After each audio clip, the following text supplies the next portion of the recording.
Olá, hoje vamos mergulhar aqui num livro infantil recente, Léo e o Enigma da Memória. A história é bem curiosa, né? Um menino, o Léo, que do nada perde a memória. Foi depois de um lance engraçado na escola, com a borracha do professor Senhor Cálculo. E aí a gente acompanha a busca dele para lembrar das coisas. Exatamente.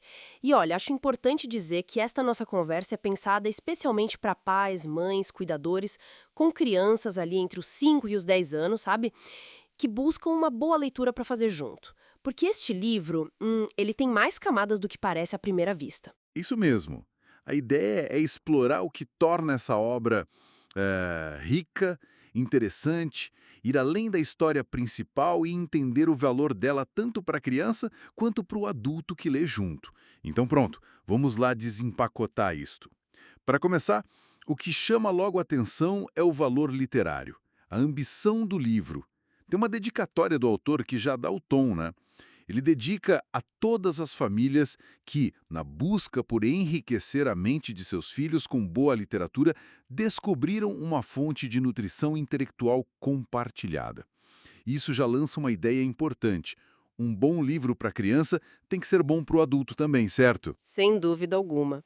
E isso é tão importante para leitor em família. Se o adulto também acha interessante, também curte, a experiência fica muito mais rica, mais genuína, vira um momento de conexão mesmo, né? Não só uma tarefa. E este livro aposta nisso. Uhum. E uma das formas de fazer isso é com as várias camadas de significado. Aquela metáfora principal da borracha que apaga a memória é um ponto de partida bem intrigante. O que é fascinante aqui, eu acho, é como essa ideia simples abre para vários níveis de leitura. A criança acompanha a aventura do Léo, a busca dele, Certo. mas os adultos podem encontrar outras coisas ali. O próprio livro tem um apêndice, Alegoria Encontrada na Obra, que sugere uma leitura pela ótica do cristianismo. É uma sugestão, né?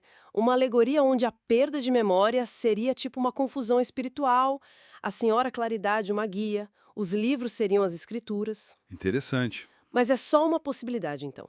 Não é que a história seja sobre isso. Exatamente. É uma camada a mais que o autor oferece. Mas a história funciona perfeitamente bem sem essa chave. É isso que eu acho rico, sabe?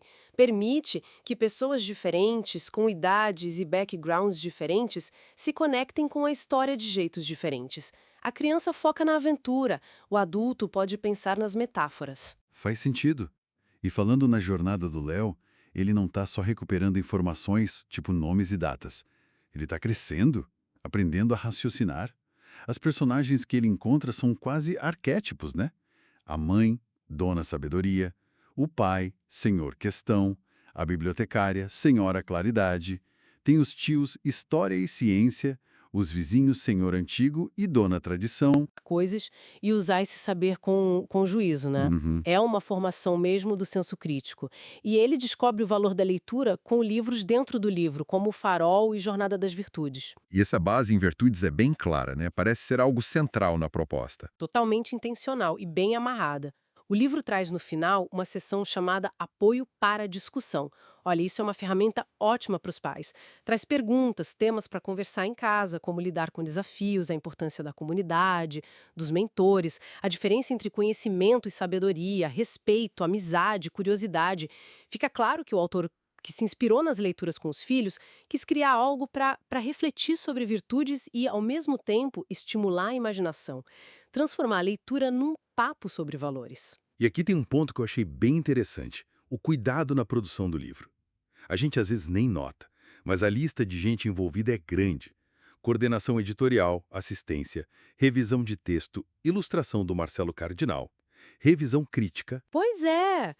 E essa atenção toda não é só um detalhe, mostra um investimento sério na qualidade final, né? Uma boa revisão deixa o texto mais claro, mais gostoso de ler. As ilustrações do cardinal ajudam a imaginar e entender melhor. A coordenação garante que tudo funcione junto. Tudo isso faz a experiência ser mais polida, mais agradável e talvez até mais impactante, né? Tanto visualmente quanto no conteúdo. Mostra um respeito pelo leitor, seja ele criança ou adulto. Uhum, verdade. Então, para a gente ir fechando nossa análise, Léo e o Enigma da Memória parece ser bem mais que uma historinha infantil. É um livro com uma certa ambição literária, cheio de camadas simbólicas, muito focado em virtudes, em fazer pensar, e foi pensado para ser uma experiência bacana de leitura compartilhada entre pais e filhos. E esse cuidado editorial todo meio que confirma essa intenção, né? Exato.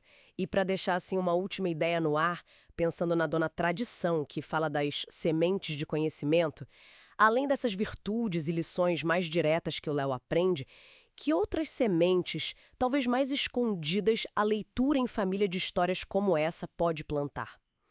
Sementes que talvez só vão florescer lá na frente de jeitos que a gente nem espera.